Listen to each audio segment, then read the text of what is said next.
अस्सलाम वालेकुम फ्रेंड्स। आज हम सीखने जा रहे हैं हमारी कंडीशनल स्टेटमेंट्स। ओके, तो हम कंडीशनल स्टेटमेंट से आज स्टार्ट करते हैं। तो मैं उस कंडीशनल स्टेटमेंट से पहले आपको बताऊंगा हमारा बूलियन टाइप वेरिएबल क्या होता है, क्योंकि इसके अंदर हम अपने काफ़ी कंडीशंस अप्लाई करते हैं। ठीक है, तो सबसे पहले हम एक न्यू प्रोजेक्ट बनाएंगे और उसको हम लिखते हैं CON के नाम से। Conditional statement visual C++ selected है, कंसोल एप्लीकेशन सिलेक्टेड है और बस ठीक है। Project solution contain okay condition.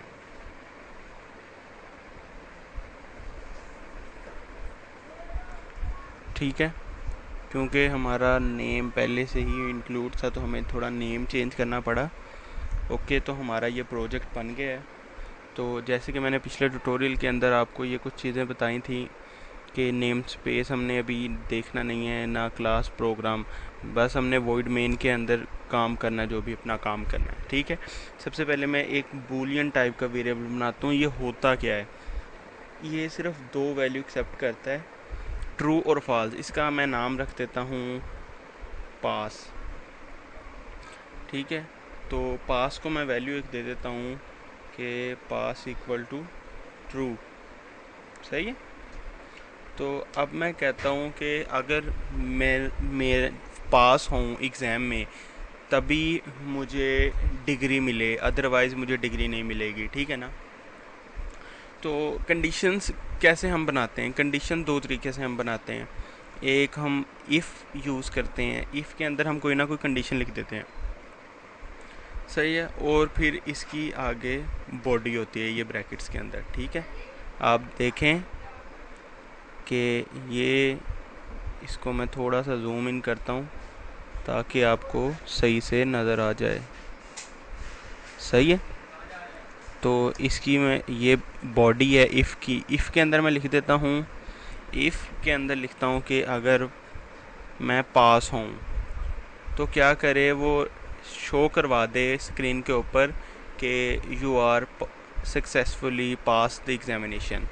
तो इसके लिए क्या करना है कि CW लिख के टैब दबाएंगे तो console dot right line open हो जाएगा। तो यहाँ पर मैं प्रिंट करवा देता हूँ कॉन्ग्रेचुलेशंस। ठीक है, तो अब स्क्रीन पर क्या शो हो जाना चाहिए, कॉन्ग्रेचुलेशन, क्योंकि हमने पास को वैल्यू दी है ट्रू। सही है, तो मैं यहाँ पर एक लिख देता हूँ कंसोल डॉट रीड लाइन, ताकि हमारी जो आउटपुट है वो स्क्रीन पे स्टे करेगी। सही है, तो अब हम इसको रन कर लेते हैं, ये स्टार्ट दबा के।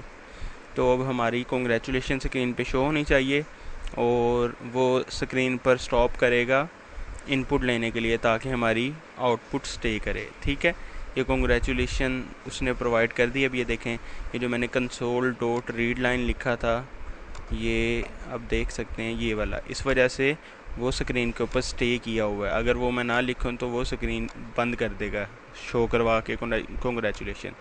ठीक है, अब मैं क्या करता हूँ, अब तो ये सिर्फ मैंने लिखा है इफ़ कंडीशन के अंदर हम क्या लिखें।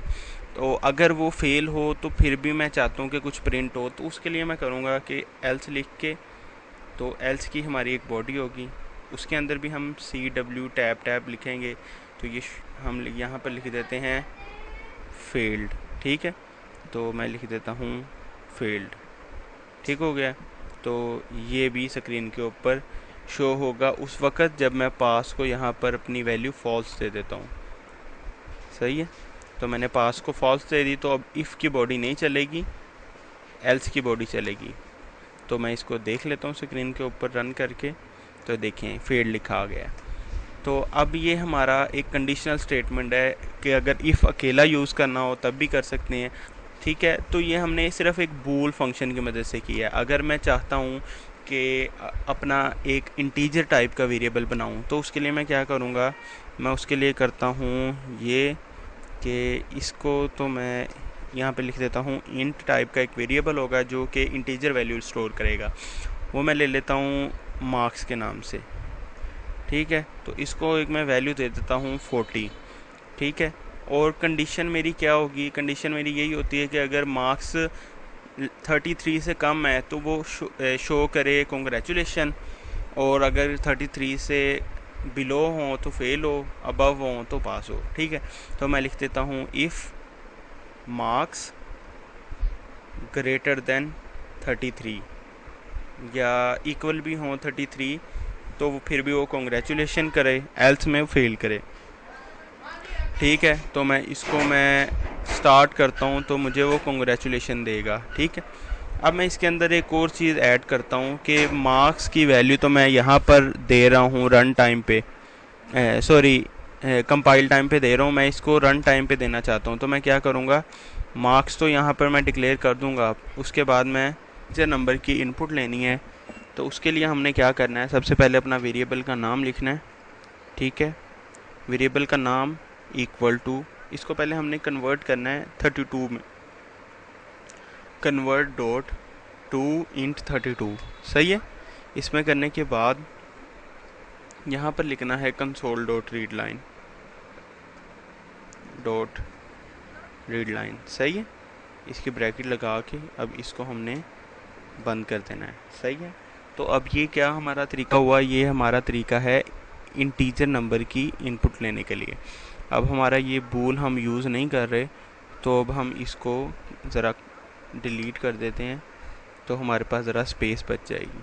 सही है, इसको मैंने डिलीट कर दिया और ये वाली 2 लाइन भी क्लियर कर दी। ठीक है, अब ये हमारा इंटीजर मार्क्स ले लिया, उसको हमने पहले लिखा है कि इंटर योर मार्क्स और marks equal to convert dot to int 32 console dot read line, ये इसकी हमने इनपुट ली है इंटीजर नंबर की। उसके बाद इफ़ कंडीशन लगाई है कि अगर मार्क्स 33 से ज़्यादा या बराबर हुए तो पास हैं, एल्स क्या होगा, फेल्ड। ठीक है, तो अब हम इसको देख लेते हैं चला के क्या ये ठीक से काम कर रहा है। ओके, मैं 33 मार्क्स इंटर करता हूँ, तो मैं इंटर दबाता हूँ, कॉन्ग्रेचुलेशन। ठीक है, अगर मैं 32 नंबर इंटर करता हूँ तो फिर मैं देखता हूँ कि हमारा आउटपुट क्या आती है। 32 अगर मैं दिया तो देखें फेल आ गया।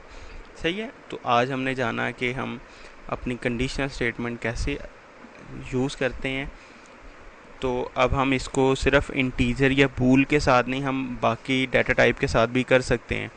तो उसकी हमने इनपुट लेनी है या डायरेक्ट इसको कोई ना कोई वैल्यू दे के उसको सॉल्व कर लेना है। तो ये तो हमारी कंडीशनल स्टेटमेंट थी। उसके बाद हमारा एक आती है स्विच स्टेटमेंट। ठीक है, स्विच स्टेटमेंट को भी हम अभी इम्प्लीमेंट करके देख लेते हैं। होती वो भी एल्स इसकी तरह ही है, बस थोड़ा सा सिंटैक्स उसका चेंज होता है। ठीक है, तो अब हम इसको कमेंट कर लेंगे। ओके, तो अब हमने इसको कमेंट कर लिया है, तो अब हम अपनी एक स्विच स्टेटमेंट के बारे में जानेंगे। स्विच स्टेटमेंट का सिंटैक्स पहले आप देख लें कैसा होता है। मैंने लिखा है स्विच, इसकी एक ब्रैकेट बंद होगी, इसके अंदर हम आर्गुमेंट देंगे जो हमने यूज़ करना है। ठीक है, उसके बाद क्या होगा, इसकी स्विच की बॉडी है, इसके अंदर क्या होते हैं, केस होते हैं। तो हमारा केस 1 है, तो केस 1 के अंदर हमने जो भी अपना डाटा अभी देना है अपना, अभी वो हम देख लेते हैं कैसे करना है। तो केस 1 है, तो इसके अंदर हम लिख देते हैं कंसोल डॉट राइट लाइन और ब्रेक। सही है, और फिर उसके बाद हम क्या करते हैं, डिफ़ॉल्ट लिखा और इसकी भी कंसोल डॉट राइट लाइन। सही है, तो स्विच के अंदर हमने कोई आर्गुमेंट देना है, वो हमारा मार्क्स का आर्गुमेंट होगा। सही है, अगर मार्क्स 33 होते हैं, ठीक है, तो अब हम क्या कह देते हैं कि पास। ठीक है, और केस हम इसका एक और केस लगाते हैं, केस 32। सही है,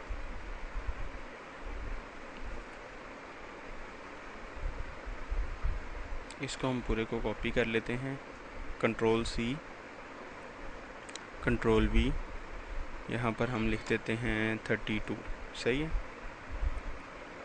इस पर हम लिख देते हैं फेल। सही है, डिफ़ॉल्ट पे हमें control can not fall through from one case label default to another. Okay, तो हम इसको डिफ़ॉल्ट को डिलीट कर देते हैं। अच्छा, हमने ये अब 2 केस लगाए हैं स्विच के अंदर, तो अब हम इसको देख लेते हैं कि ये कैसे काम करता है। इनपुट लेंगे हम ऊपर, ओके, हम 33 वैल्यू देते हैं, तो देखें अब हमारी आउटपुट आ गई है पास। अगर हम देते हैं 32 वैल्यू, तो फिर देखते हैं क्या हमारा 32 का केस चलता है। जी बिल्कुल, हमारा 32 का भी केस चला है। अच्छा ठीक है, तो अब ये हम केसेस कब यूज़ करते हैं, ये स्विच स्टेटमेंट कब यूज़ करते हैं, इसको पहले मैं कमेंट कर लेता हूँ और मैं आपको इफ़ एल्स इफ़ भी बताता हूँ कि वो क्या चीज़ है।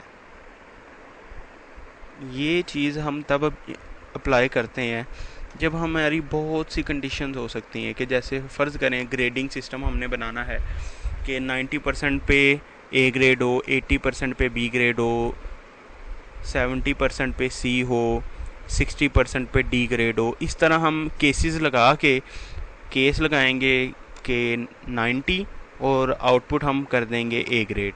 ठीक है, तो हम स्विच के अंदर भी कर सकते हैं और इफ़ एल्स इफ़ के अंदर भी कर सकते हैं। इफ़ के अंदर मैं, ठीक है, तो अब मैं इसका अभी बताता हूँ आपको कि इसकी बॉडी है, ठीक है, तो इसका कंसोल डॉट राइट लाइन है, तो मैं इसको यहाँ पर लिख देता हूँ पहले।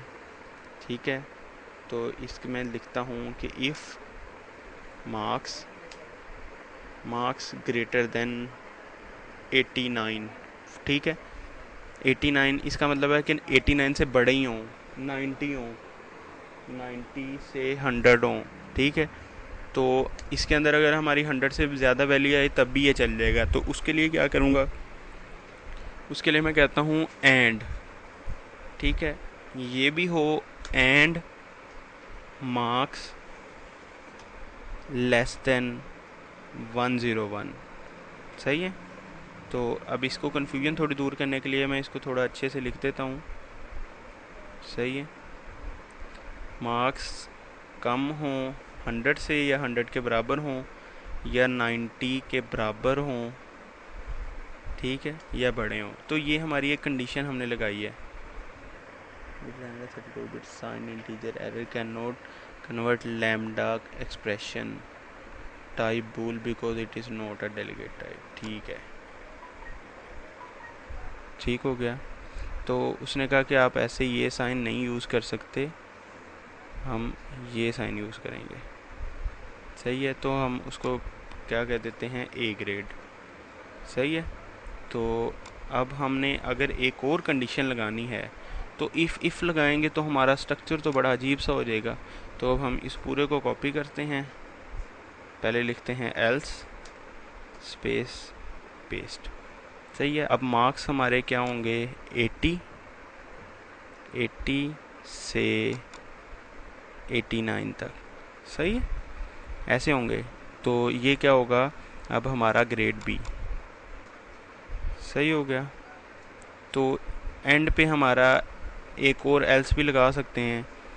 ठीक है, फ़र्ज़ करें मैं कह देता हूँ कि एल्स के अंदर मैं कह देता हूँ कि अगर 80 से 100 की रेंज में नहीं है तो वो कहते कि फ़ेल है। सही है, तो अब फ़ेल कह देना है यहाँ पर हमने। सही है, तो अब हम इसको चला के देखते हैं। तो हम इनपुट देंगे पहले, अब ठीक है, इंटर मार्क्स के अंदर मैं इनपुट दे देता हूँ 100। सही है, तो उसने ए ग्रेड दे दिया। सही हो गया। तो अगर हम अपनी वैल्यू देते हैं, फ़र्ज़ करें 89 दे देते हैं, तो उस पर हमारा बी ग्रेड बनता है। तो 89 मैंने वैल्यू दे के इंटर किया, तो देखें बी ग्रेड आ गया। सही है, तो स्विच के साथ भी ऐसे काम होता है, इफ़ के साथ भी ऐसे काम होता है। बट देखें, जो स्विच स्टेटमेंट और इफ़ का सिंटैक्स थोड़ा देख लें। ठीक है, इसके अंदर हम क्या, अगर केस लगाना है, एक और भी केस लगाना है, तो उसके आगे हम लिख देते हैं। ठीक है, केसेस एक से ज़्यादा भी यूज़ कर सकते हैं यहाँ पर। तो उससे क्या होगा, हमारी कंडीशन, अब देखें ये वाला जो सिंटैक्स है ना स्विच का, ये थोड़ा अच्छा सिंटैक्स है इसकी निस्बत। इसके अंदर हम ब्रैकेट्स भी यूज़ कर रहे हैं। ठीक है, इसकी एक पूरी बॉडी होगी, पर इसकी भी एक बॉडी है, पर हमने ब्रैकेट्स नहीं लगाई केसेस के साथ काम किया। तो देखें ये सिंपलीफाई काम होता है।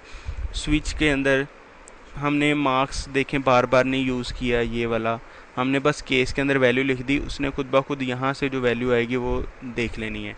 तो स्विच स्टेटमेंट और इफ़ एल्स इफ़ स्टेटमेंट दोनों के साथ एक जैसा काम हो सकता है, बट वो चॉइस है हमारी। हमने इफ़ एल्स से लेकर स्विच भी देख ली, इफ़ एल्स इफ़ भी देख ली। तो ये हमारा सारा कंडीशनल स्टेटमेंट है।